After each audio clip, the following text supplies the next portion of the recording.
All right. Board, so as you recall in June, you had approved our district's new strategic plan.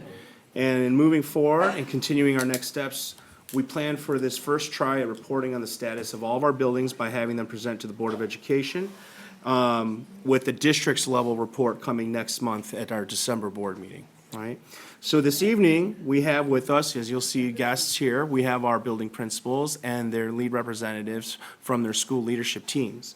In front of you at your seats, you should have received several documents. The principals will be referencing various terms, so we gave you a packet that should hopefully help you follow some of the terminology and vernacular that you may hear our buildings using as it relates to their school improvement plans.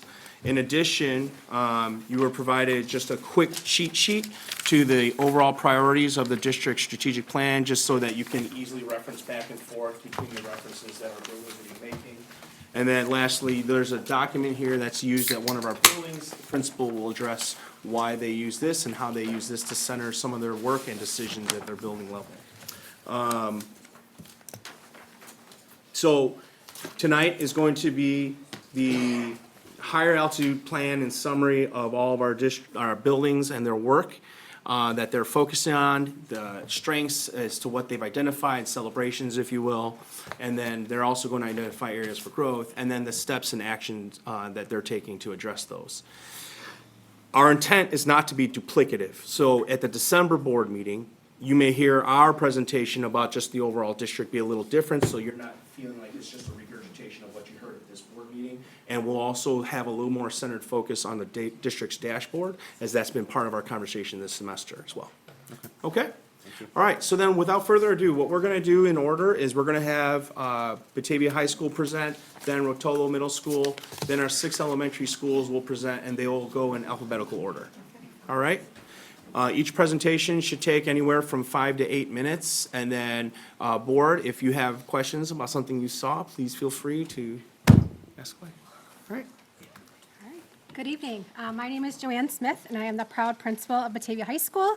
I'm joined by Kim Perlman. She's an English teacher, a Scholastic Bowl coach, a Girl Up sponsor, and a school leadership team member, among probably something else that I missed. We are happy to provide you with a small snapshot of the work that our staff is engaged in at BHS, and we're happy to take questions at any point during our presentation. We have much to be proud of and some things to improve upon. So we're here tonight just to share a small slice of our work.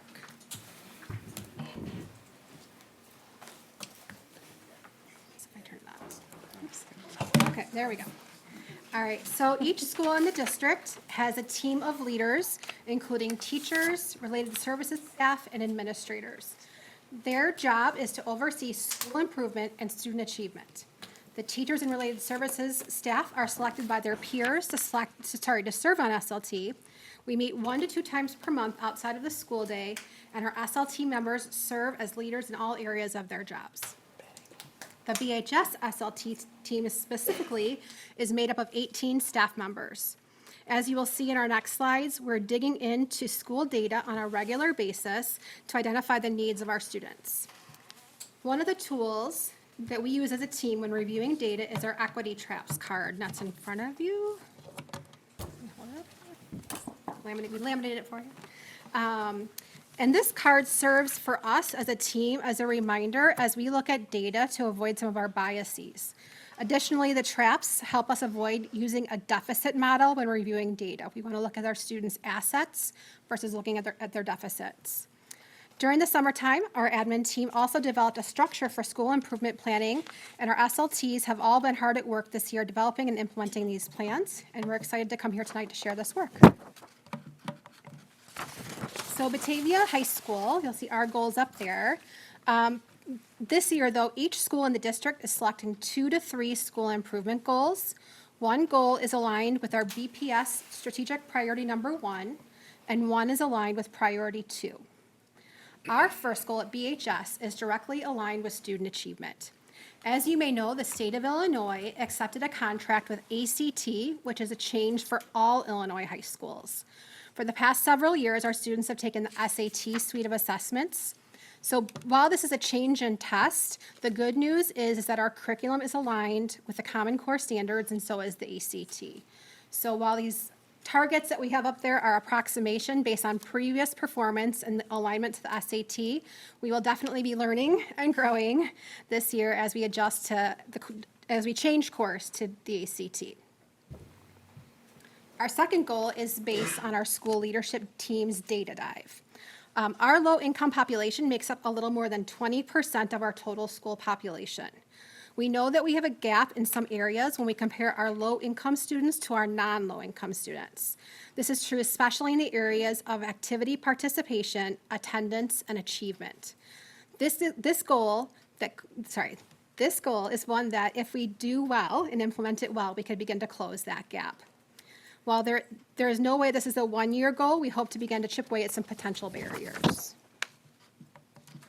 It's with great pride that I get to share BHS's successes that have come through. BHS was designated as an exemplary school by the ISBE. That means that we are supporting our students by ensuring that they feel safe and that they are empowered through the use of strong instructional strategies. We are also have been named to the AP Honor Roll. Our math and English SAT scores continue to increase each year after our return from the pandemic. We have a high graduation rate, and one of the contributors to that is that our on-track ninth grade rate, on-track ninth grade rate. That's an ISBE measurement, and that rate states that our ninth graders, when they finish ninth grade year, are on track to graduate. We have a strong dual credit program, which is also contributing to post-secondary connections, and our activity numbers continue to increase while our student enrollment decreases. So of course, we're always looking for areas to grow and areas to improve. And some of these areas were identified through our school leadership team, and others were identified through our state school report card. As I mentioned in the goal section, we have an achievement gap between our low-income students and non-low-income students. This is an area that we identify as a priority and continue to work on. Additionally, all of our students deserve the best possible instruction. So as a school, we have focused on relationships and research-based instruction since returning from the pandemic schedule. This is an area where we will continue to focus on through professional learning, peer observation, feedback, and results. So no goal is good without a plan. So we have some action steps that we're putting in place to get started. So as mentioned on an earlier slide, our school improvement planning has focused on strategies to develop high-impact teaching strategies. We call these HITS, H-I-T-S. HITS have emerged from findings of tens of thousands of studies on what has worked in classrooms across the world. There are 10 HITS strategies that have been shown, when effectively implemented, improve student achievement. One example that we use as a high-impact teaching strategy is collaborative learning.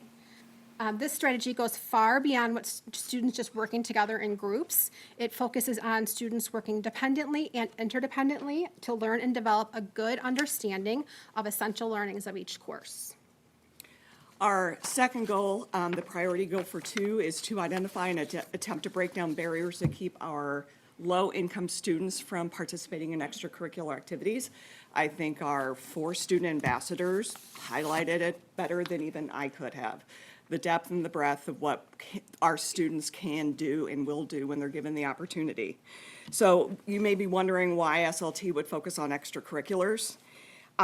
Participation in extracurricular activities, whether that's in the form of clubs, service organizations, sports, competitive teams, music, theater, any type of activity, is an additional way to create and experience a sense of community, a sense of belonging. If you know Maslow's hierarchy, that is a concept that talks about how our needs involve and encourage our motivations.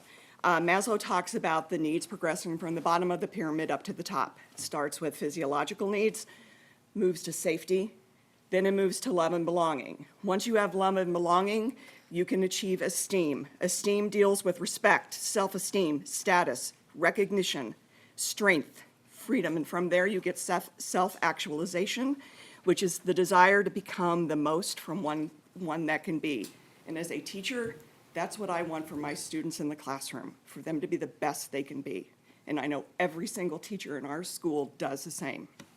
So, we believe, it's our conjecture, that students who experience a sense of community, a sense of belonging, not just in the classroom, but in other aspects of the school experience, for example, welcomed and a consistent involvement in extracurricular activities, should develop that sense of belonging, which in turn can translate into improved attendance and academic performance. That's Batavia High School. Thank you. I have one question. Go ahead, Rob. Me first.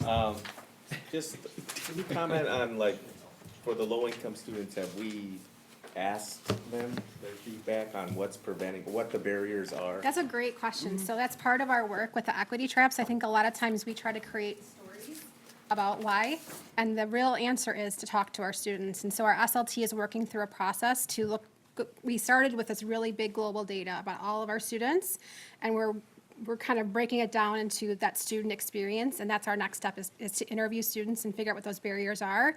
We don't want to make assumptions or make their stories for them. Anything else, Rob? No. All right. I just wanted to say congratulations, to the entire district on that exemplary rating. When that report came out, that's very exciting.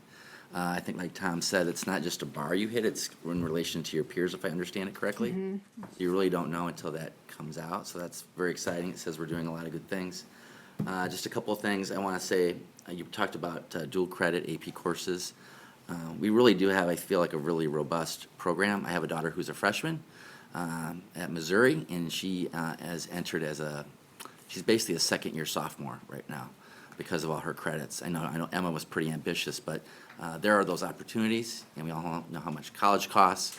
And so if you have an opportunity to take that at the high school level, that's an opportunity. On the flip side, though, in my personal career, I work in the trades. I work with the trades. And we also reach out to those students. I was talking to Mr. Gamlin about that and how we reach out to the plumbers, the pipe fitters, the carpenters, the painters, that type of thing. So I just want to encourage people, we have students at the high school. There's a path for everybody. That was one of the amazing things about the Hall of Honors. We had people that were doctors and people who worked on our facilities, and they all make a contribution. So whatever your talent is, there's an opportunity for them to fully explore that. And then the last thing you talk about, our lower income. And I will admit I was sort of ignorant when I joined the board about what a large percentage of low-income families we have. And, we always can do better, for sure. But I do think we're reaching out. I've had an opportunity to do some things at the apartments. And I know just transportation is such a limiter. And I know we've added activity buses. And that's a game changer for folks, especially as it gets dark out, it's getting cold, it's hard to walk or ride your bike. So I think we need to continue to explore opportunities, provide those resources within our means for students. But I just want to commend the work we've done so far and look forward to how we can take it to the next level. Thank you. I just have a couple questions too.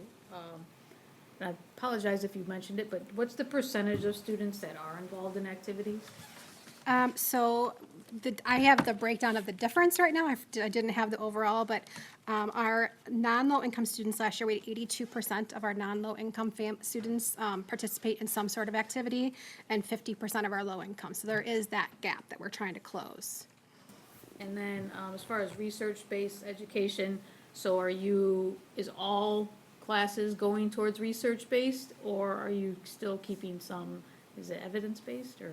I think we're talking about what we're helping our teachers do in terms of their instructional strategies. So in terms of, like I mentioned collaborative learning, but questioning is another example. We want to make sure that our teachers have all the tools and skills to make sure that their questioning, and actually students' questioning of each other, is the best it can possibly be, because we know that helps. The research shows that helps students learn best, is if we're asking really quality questions of each other and of our students. That just makes their learning experience so much better. So I think maybe with I mentioned the high impact teaching strategies. That's the research base. I get it, okay. Quick question on this, the 60% proficiency, is that seem kind of low, or is that like a? We would love for 100%. Yeah, no, I mean, but But yeah, that's 60%? about where we've been in the 50s and 60s in the past, and obviously with a new test. We have a gap here. We haven't given the ACT in about 7 or 8 years. It's been quite some time, and it is a little bit of a different test than the SAT. And I think, Rob, to the question, I think I also sense me, 'cause given the work we did last year on the strategic planning committee, the steering committee, one of the things that is going to be part of the board's work in taking us to that next level is when we identify with our DMG group what those 5-year look-ahead data points should look like. And they're going to help us calibrate that together as a team. Well, thank you very much. Thank you. You guys all know Thank you, guys. fans of the high Thank you. school, so thank you.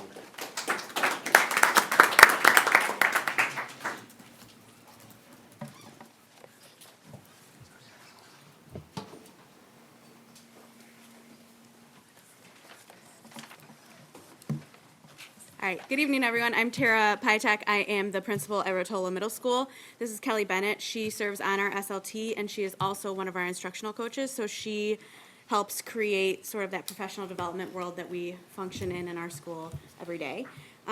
So we wanted to start by sharing some of our successes and our opportunities.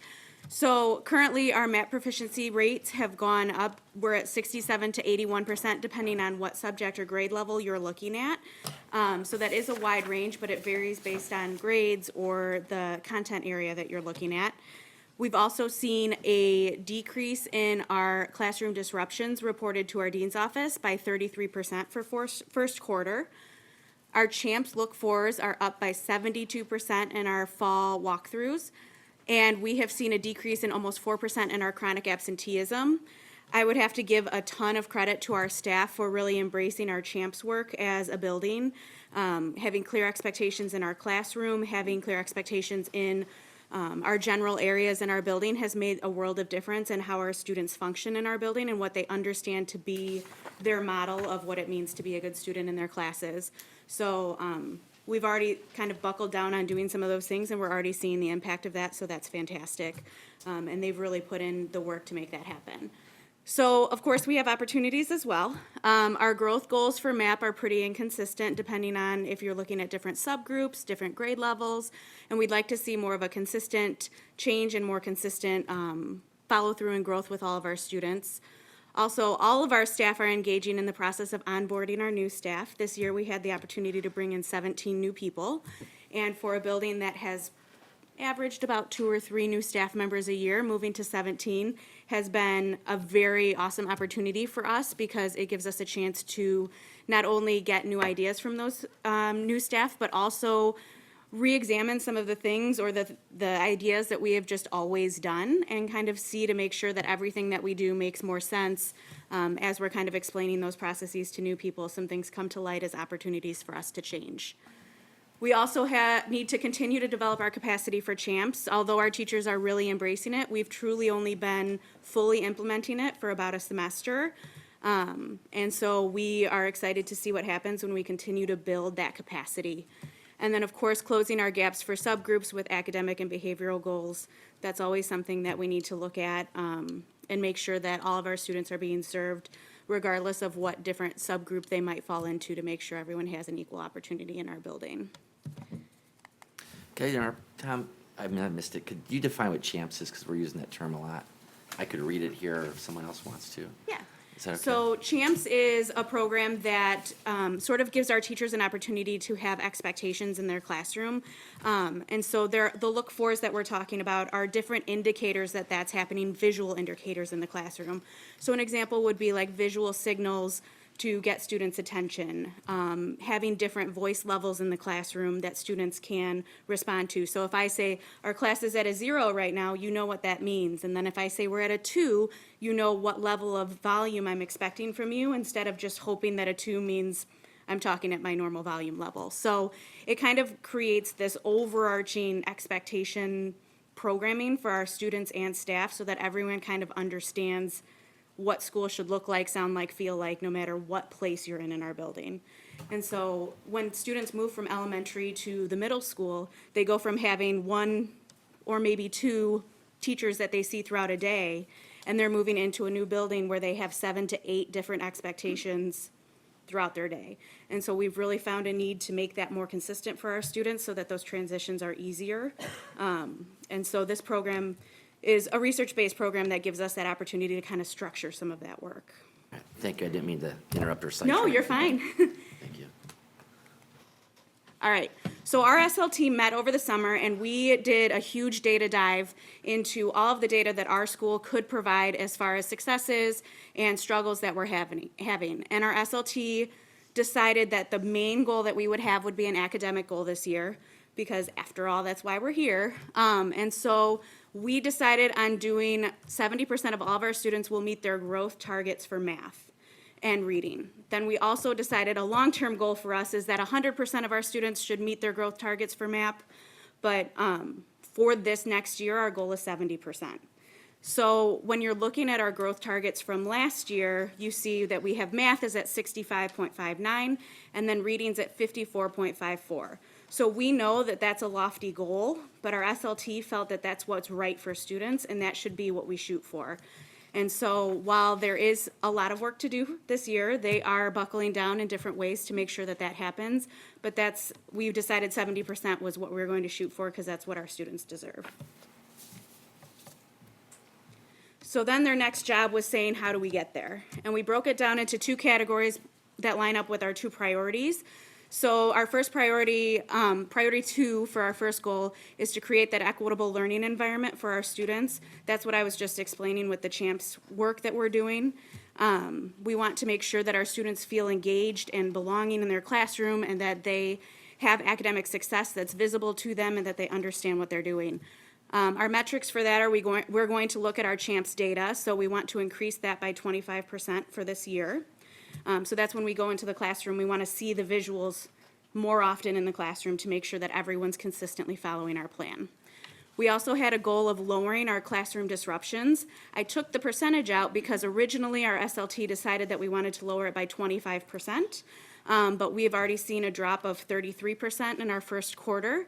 And so we want to at least maintain that 33% or better through the rest of the year. Because our initial goal of 25% we've already surpassed. So that's our goal for our office discipline referrals for classroom disruptions. And then our third thing that we'll use kind of as a metric is our panorama data. That's the social emotional surveys that we're using in our building. We did not put a metric percentage on that because for us right now, we want to figure out the tool and figure out how it works for our students and what we can do with that data, but we're using that as a soft data point to see how our students feel as far as belonging goes and engagement in their classrooms. And then the other goal that we have is related to student learning. Similar to the high school, we want to make sure that our teachers are using impactful strategies in their classrooms. And Kelly will talk a little bit more about what that looks like at our building, but we are using our MAP growth data as one of our main data points for that. But because that only happens 3 times throughout the year, we didn't feel that that was enough tracking for us. So we are also using a program called IXL, which is an online program that our students are using in their Bulldog blocks to kind of track their growth in MAP scores as we go. So we get diagnostic data throughout each quarter to find out more about where they're going rather than waiting for that end goal at the very end of the year. So there's some strategies on there that we're also doing. I won't go through each of them, but it's really just being intentional about what we do and how we do it and kind of having those conversations on a deeper level of not making silos of classrooms or silos of teachers. So trying to figure out how to make our community look the same and our experiences look the same for students so that we know that everyone's getting a fair shot at being successful. So how we are going about doing that, one of the ways is through our department meetings. We offer, we have about 20 to 30 minutes of professional development for each department.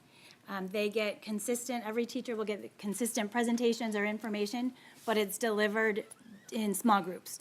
So we are looking at engagement, expectations, and environment are kind of our 3 main ideas, and what that looks like in teacher-led activities, small group instruction, and independent work. So we're kind of applying that CHAMPS feature that all of our teachers are using in various activities. So we're applying CHAMPS and just just lost my train of thought. Sorry.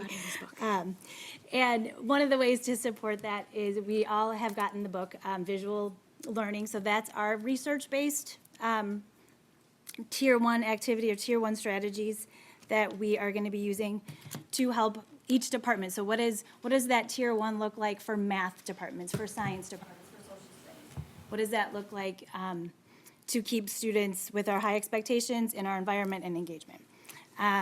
So Hattie's research, if you're not familiar with Hattie, his visual learning identifies high impact strategies and factors that make the greatest impact on student achievement. So our different departments are looking at what Tier 1 is going to help their math department, their science department. So it reinforces that high impact with an evidence-based research, and it keeps our PLCs and our departments collaborating so that we're continuing those discussions and they're working together to find out what works best in their areas. Some other work that we're doing is we talked about the CHAMPS walkthroughs. So admin teams and teachers will walk through to different classrooms. They'll collect data about CHAMPS with some of those look-fors. They bring back that data to SLT, and then we look at it to decide like what's working for our building and what are our next steps going to be. Another thing is the guided Bulldog blocks. So in Bulldog block, each grade level has dedicated time each day where they can work on interventions or extensions in any content area that they need help with. So that might be the IXL that Tara was talking about, that they're working at guided recommendation practice at their own level to help fill some of those gaps or extend some of those, to extend some of their ideas. We also have adjusted data days. So it used to be that math and ELA were the PLCs that did the data days. And this year we expanded it to science and social studies. So when they met, they looked at all of the map data for all of our students and looked at how they could help students grow in their content areas. And then we also have instructional rounds that will have 3 sets of instructional rounds where we go into the classrooms and we get to talk to kids about student engagement. So this one will focus, each round will focus on engagement, and we'll get student voice, and then the teachers will come back and we'll create a shared vision of what engagement looks like at RMS. So that's kind of our goals as a whole. We tried to figure out what pieces would have the biggest impact on our students and their learning, and are trying to make sure that our scope is manageable but definitely focused in the areas that we hope to get the biggest impact. Questions? Thank you.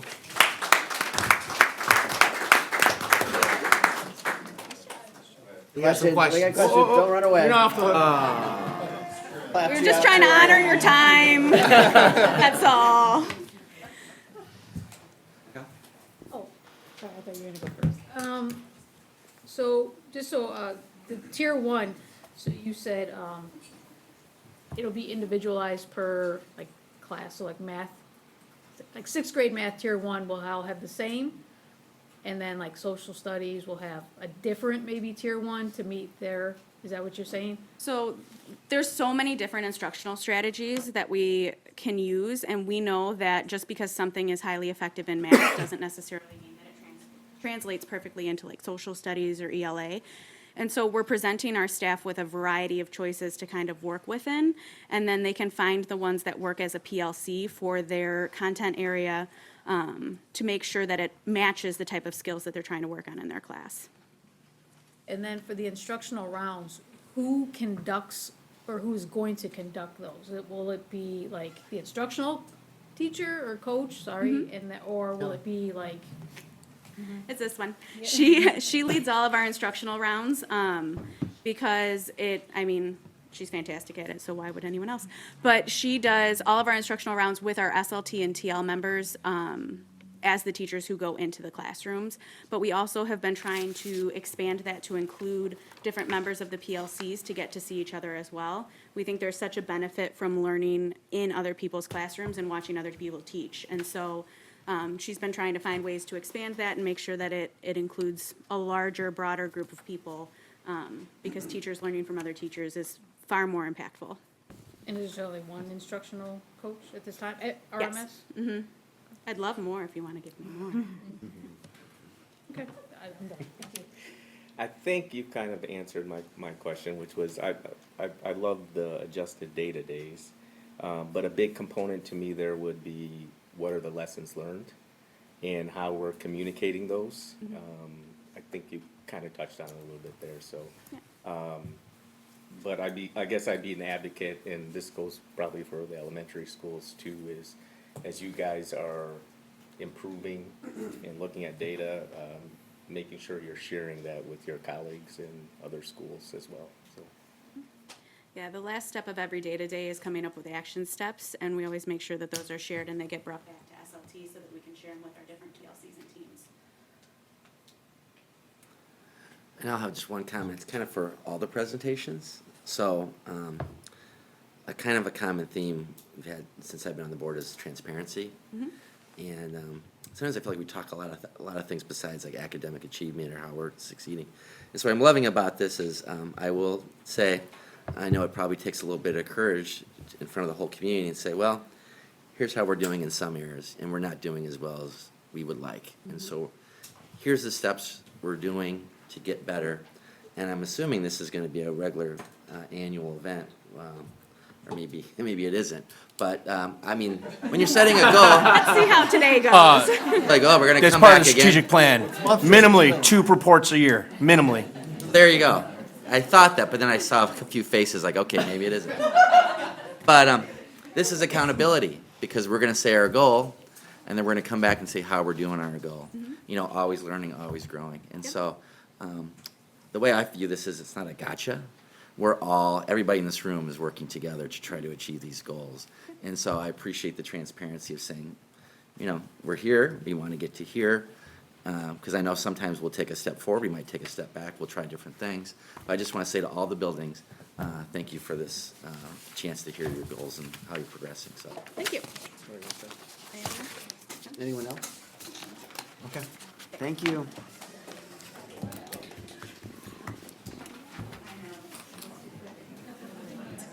Ready, Emily? Okay, I am Kristen Stevens. I am the principal at Gustafson. And with me, I have Emily Ibrel. Emily is a kindergarten teacher at Gustafson. She's on our school leadership team. And Emily also has 3 children that attend Batavia schools. So she's got that lens as well. And we are excited to be here with you, although full transparency, my watch has gone off 4 times saying my heart rate is very high. So I'm gonna get through this, I think. Okay, so our goals, like you've heard from other people, are literacy and sense of belonging. Our SLT team looked at our literacy scores and decided we'd like both growth goals and achievement goals. So we based those on our data. And then for sense of belonging, you've heard about the CHAMPS walkthroughs. We looked at those as well and decided we need to work on our positive to corrective feedback with students. And then we took a little different lens than you've heard some others talk about, and we looked at nursing visits, and we ruled out the visits that were for serious medical issues, and learned that we had some students visiting the nurse for different things like anxiety or dysregulation. So we decided to really create an environment where our students learn some coping mechanisms and it feels safe in the classroom. So that was our second goal. And then, as you know, we have the early childhood center at Gustafson as well. So these are their goals. They're working on pre-literacy skills, upper and lowercase letters, names and sounds, answering higher level questions, and then really being independent with routines, which is very important for students when they start kindergarten. And I'm going to share how the literacy goals look like in action at AGS. One significant step that we've taken is that each student at every grade level has developed specific goals based on their MAP and Ames Web scores. So you can see our kindergarten goals there at the top. Some of the students said that I can write a sentence, or I can write CVC words, which are the consonant, vowel, consonant words. This summer, Mrs. Hemis, one of our teachers, piloted a community-focused literacy program called Literacy and Lemonade. That's the second picture down there. in action. She collaborated with some of the AGS teachers and community members to support literacy skills while fostering a love for reading. This program is a prime example of how we're reaching beyond the classroom to engage in our community. Each grade level incorporates their standards into lessons. These often begin with the teacher providing I will or I can statements, promoting ownership and agency. Grade levels also utilize rubrics to showcase what they can excel in. In third grade, students have completed hands-on project learning to deepen understanding of the goals set before them. In fourth grade, during a novel study, students were allowed to choose a novel that they would want to use, which was promoting engagement and critical thinking. And then in fifth grade, currently, students are planning a Thanksgiving dinner as part of the economic activity, which applies real-world solving, problem solving, and choice as motivators. For a sense of belonging, our commitment to easing transitions included a visit from Principal Stevens and our secretary, Mrs. Cronin. You can see, I think, the far right picture there. Mrs. Stevens is with one of my kindergarten students. They visited all the kindergartners at their homes, and this offered comfort in building partnerships early with starting school smoothly and reduced some anxiety. We also create connections between grades through our grade level buddy programs. Each grade level pairs with another to work with their pursuit of the graduate lessons. This helps foster our leadership, collaboration, and lifelong learning. Throughout AGS, we have calming stations, which those are the two pictures there at the desk.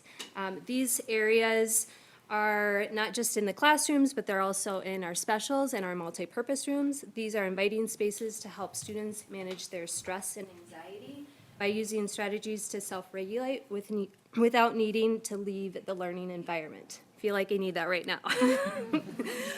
Lastly, the picture down there at the bottom, it says, make your mark and see where it takes you. We as a school embrace the story that DOT. So every classroom received a copy of this story. It helps support growth mindset. This initiative was also celebrated during the curriculum night, which brought families together as they wrote their names, which is what all of those little circles there have every single family name from our school, and it symbolizes their role in the shared learning journey. Through these goals and learning opportunities, we will continue to support and empower our students to strengthen our community. So those are how we're meeting those goals. All right, and our favorite part, talking about our successes, we asked our student leaders, our student council members, for their feedback on our school improvement plan and what things they think are successes. So they really like champs. They like knowing the expectations. We have a swamp store at our school because we're the Gators, and students get to shop when they acquire guest tickets, and they love that. And then our LRC has a point system that's also kind of like a reward or positive feedback type of system. Last year, one of our student leaders came to me and asked if they could have partitions between the urinals and the bathroom, which was very brave for a fifth grade boy to come and ask. And this summer, we got partitions in our bathrooms. So the kids felt that their voice was really heard, and obviously that's an important thing to them. They listed that as a success. And then, good to know, we have really good supplies for recess, which is very important to our students. Another thing that we really want to celebrate is our chronic absenteeism rate, which went down significantly. And then our staff just is really proud of the STEAM activities we're doing, these book club groups, and the buddies. And then some of our areas for growth, again, we wanted to check in with our students and see what they thought. They think we could do a little better job of implementing champs at recess and lunch. So that does tend to be a little more challenging time, and they'd like us to work on that as a staff. And then they're really big on the soccer field having painted lines. So we're going to work on that as well. And then we want to continue down the path of parent involvement. We've always had great involvement at Gustafson, but we're really trying to focus that on literacy and meeting some of our goals. And then we're going to continue our personalized pathways work or differentiating for our students' needs. So we're proud of of the things we've done so far and looking forward to more growth. Any questions? I have, Clap and then we do questions. The clap sends them away. I just had a question about absenteeism. What strategies are you using to get that number down? Good, great question. Lots of different things, but we are really, the biggest thing is trying to really make connections with students. So if we're noticing they're gone and the teachers are partnering with that as well, when students return, just saying like, I'm so glad you're back, it's great to see you. And then also just really helping our parents understand the importance of kids being in school when they can be, of course not when they're ill, but how much we need students there to be accessing learning. So those are a couple strategies. Thank you. And then, real quick, so it says focused on parent involvement, or that, and that's for, I'm sorry, what was that for? Was it literacy? Yes, kind of like the literacy and lemonade activity that we talked about. It was bringing we have great parent volunteers and a lot of community sport at Gustafson, but we're really trying to focus it on academics and learning. And so like the literacy and lemonade project this summer that Emily talked about, that was bringing our parents in and kind of showing them how they can work with different students on literacy. So that's our focus. They partnered and created some of the lessons and activities. We had the nature garden. One of our moms created and ran a whole lesson that was around the literacy of lemonade. So it was great to have her as a voice there. Thank you. Thank you.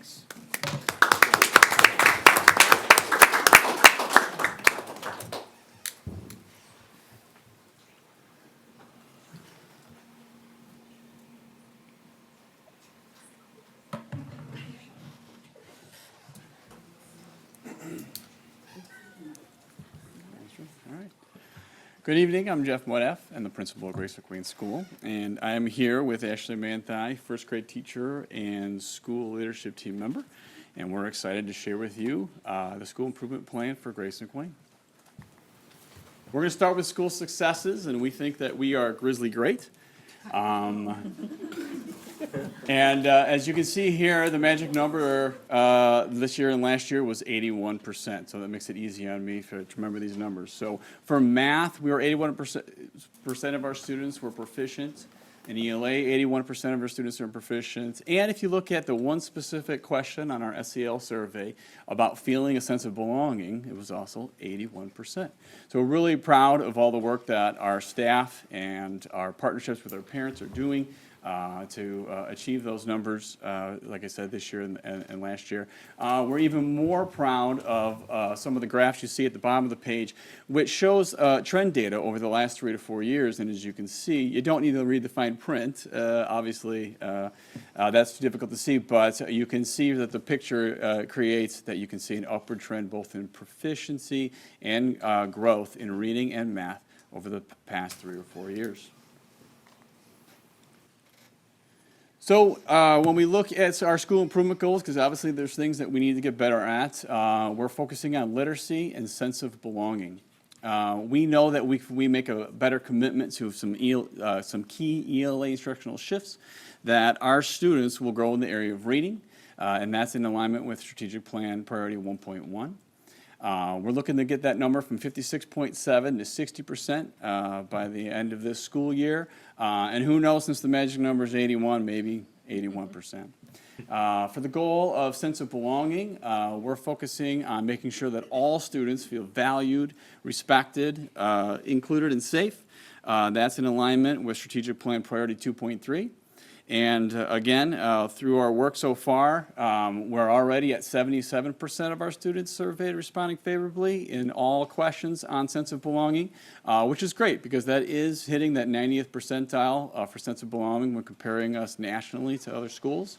But we're looking to raise that number to 80, and yes, maybe even that magic number of 81. Before the school year started, we made some commitments within our school improvement plan, and that's what's outlined in front of you right there. For literacy, we're looking for teams. We were looking for teams to develop goals and instructional commitments, as I said, primarily in the areas of phonemic awareness, phonics instruction. We're looking for explicit vocabulary instruction, and along with that, bringing in the formative assessments that are needed to be responsive as teachers. All of our professional development this year, the plan was to focus on these key instructional shifts, which are going to foster the student ownership and independence. We have found that when teachers were working with students in the classroom, they saw a certain level of proficiency, but when our students were taking assessments or standardized tests, we saw a little bit different level of proficiency. And our hypothesis is that our students aren't getting an opportunity enough to have that ownership and independence of their independent reading skills. When left to read a text on their own, are they using those strategies? So we're looking at some key instructional shifts that focuses on that. And like I said, along the way, our teams are going to facilitate data meetings to check on that student reading growth, so we're not surprised by any one major benchmark throughout the year, but we're actually monitoring that. And parent-community partnership. We're always very proud of our parent-community partnership at Rice-McWayne. We have a great community that rallies around us, the volunteers in our classrooms, that highly values education. So that part was already, we felt like was already in place, but we're leveraging that this year in the area of building and improving our schools' literacy culture, trying to take that involvement and focus it in on literacy. All right, so where are we at working towards our literacy goal? So far this year, our instructional coach has completed some targeted professional learning sessions. She's focused a lot on questioning, discussion techniques, word study, vocabulary skills. As Mr. Modaf mentioned, we've talked a lot about we have a text that we're all looking at, who's doing the work here, and focusing on how we can become better at questioning and leading those discussions with our own students so they can translate their learning into their independent reading practice. So far, we've had 2 full days of instructional rounds, so that's a chance for 2 different teams or grade levels to go into each other's classrooms. So I was fortunate, I got to do the first round and go in with kindergarten, and we get a chance to go in and just see what literacy instruction looks like and really focus on what the students are doing so that we can determine the student impact of our ELA instruction and how all of the things we're working on are impacting our kids. A lot of grades we're already encouraging reading at home, but we have made a commitment as a building to have an explicit at-home reading expectation. So depending on the grade level or class, students have different options. I know there are things such as bingo boards where kids get to choose where they read or how they read or what kind of genre or story they're reading that night. And that's just to promote that at-home reading. We know sometimes when parents say read at home, it doesn't happen, but if your teacher says it, they might do it. So, and then we've also had a partnership with the Batavia Public Library just to bring reading, not just in our classrooms or our homes, but outside of the school, around the community. So when we look at action steps, again, back in August, that are going to support our goal of sense of belonging, we wanted to make sure we displayed and explicitly taught our CHAMPS framework in all settings. We committed to collecting and analyzing SAL data and having our teams look at that data and set goals for their teams. And that was the plan for that was to use CHAMPS walkthroughs to do that. And typically CHAMPS walkthroughs involve a certain portion of the school. Our SLT this year committed to having it in all learning settings. So anytime anywhere a student goes, we're analyzing what SEL looks like and CHAMPS looks like in those settings. And finally, we committed to utilizing our Tier 1 class and school-wide positive behavior systems, which is that CHAMPS, that STOIC framework. And again, it was already there, but we're kind of doubling down, and we're really focusing on that positive aspect, and we're looking for constant positive feedback to students about their behaviors and their learning behaviors at school. All right, so for our sense of belonging goal, a few things that we've done. At the start of the year, our specials team explicitly taught the CHAMPS expectations to all of the classes that visit them, and shared what our expectations are in all of the community spaces. As an SLT, we looked at office referrals to see what our data is trending like, and we were excited to see that office referrals have decreased in all of those community areas. We've done, as mentioned, we've done our CHAMPS walkthroughs and observations. It's great for us teachers to get that feedback and be able to see what's working in our class, focusing especially on the positive feedback. I think if you asked my first graders, they would say this is their favorite. Our theme this year is You Rock. And I have to laugh every morning after the pledge. We say, Mr. Modef says, have a great day, and then all my kids shout, and rock on, and they love it. So it just gives them something exciting, a fun way to start their day. And then at the beginning of our year, we had a school-wide behavior boost, so our kids can earn, we call them claws, and any teacher around the building who catches a student following CHAMPS expectations can hand out claws, and they have different incentives and motivators around those.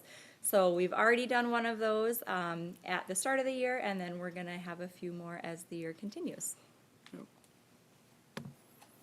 So in sum, we definitely think that we are having a rock star year at Grace McQueen School. A few weeks ago, as you have noticed, we were honored with accepting that exemplary summary designation, summative designation of the Illinois School Report Card.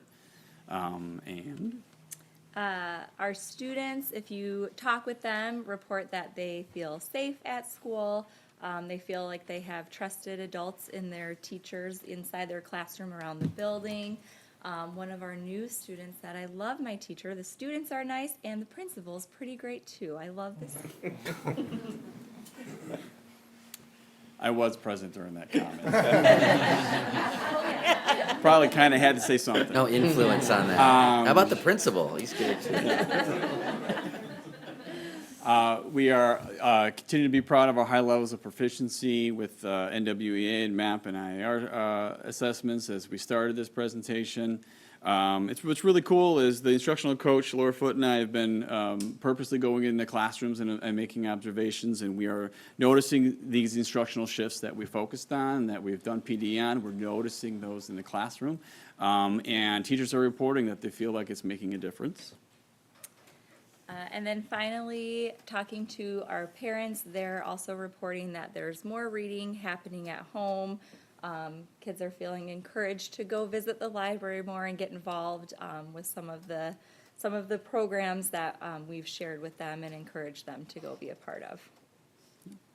So thanks so much for the opportunity to speak to you tonight about our school improvement plan, and we look forward to coming back in the spring to share how we grow. Questions before they clap them off? No questions. No questions? Thank you very much.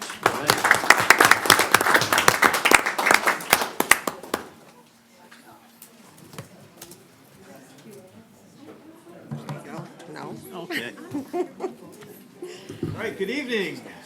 We are HC Storm. My name is Chris Milka. I'm the principal over at HC Storm. And with me, I got Kristen O'Brien, who's our reading specialist, as well as an SLT member. And I would like to highlight that we are so proud of our building that I got Mrs. Gallardini, also on our SLT, Mrs. Bird, Mrs. Torgerson. They're also on our SLT. So that is 50% of our SLT members here at our community event. So I'm going to turn it over to some highlights for Ms. Milka. Okay, before we dive into our school leadership or our SIP plan, we wanted to share some highlights of activities and events that are happening within our building this year that we feel will positively impact our goals, which you will see in a minute. One of which is American Education Week is going on right now, and our student council has planned a week's worth of activities for all students in the building. We have spirit days connected to reading and belonging. They have a kindness campaign. Our whole building is reading the book Share Some Kindness, Shed Some Light. And students are earning kindness zappets in addition to their regular zappets that they can earn throughout the week. Another highlight is our staff literacy committee has partnered with our PTO once again this year for a One School, One Book initiative. We're super excited that our whole school will be able to read the same book. This year, it's a boy called Bat. Our PTO is providing books in Spanish and English, so all families will be able to read the book together. And in March, we will celebrate this One Book, One School with a family literacy night with hands-on literacy activities for all of our families to come into the building and foster that lifelong love of reading. In April, our student council plans a Read the Rainbow Challenge, which challenges all of our students to read multiple genres throughout the month. And last year, we had our students read over 2,400 books just in the month of April. And then we currently also have our Blue Stem Challenge going on, where we have already had many students read all 20 books and have moved on to some more challenging reads. So with that, I'll hand it over to Chris for our goals and So as you rationale. see, we got a couple goals. Yes, we do have goals in all areas of our building, but we are very proud of selecting these goals because as an SLT, we looked at historical trend data for STORM as well as for the district. Our first goal is going to highlight our proficiency. So by the end of spring of this year, we're looking for 74% of our students to be at that 50th percentile or higher. The second goal is going to be focusing in on growth, again for ELA, and we're going to have by the end of spring 64% of our students being able to reach their growth goal right there. Our final one lines up with priority number 2, and we're going to look at increasing our sense of belonging by 8%. Our fall baseline data was at 77%, so that would be a total of 85% by the end of this year. And we are going to be utilizing Panorama, which we've selected our student voice, so students grades 3 through 5. All of those students were able to take, so there's a total of 187. We are going to look at fostering that ability for students to actually have a trusting adult and a supporting adult, as well as school personnel and students feeling safe by all. So we'll go a little bit more deeper into all of those, but we'll take it with the first proficiency goal. Okay, so for our first goal, which is our proficiency goal, we have already experienced some successes, but are realizing we still have areas to grow. In spring, 68% of our STORM students scored at or above the 50th percentile, and this has already increased 4% from spring to fall. Our staff is also recognizing and responding to individual student needs with targeted and differentiated instruction using research-based strategies and materials. Some areas for growth: we want to become more familiar with the Illinois Comprehensive Literacy Plan, specifically focusing on implementing those 7 components of literacy within our Tier 1 instruction. And of course, we're looking to bridge gaps for our multilingual students, including continued professional development for staff throughout the year.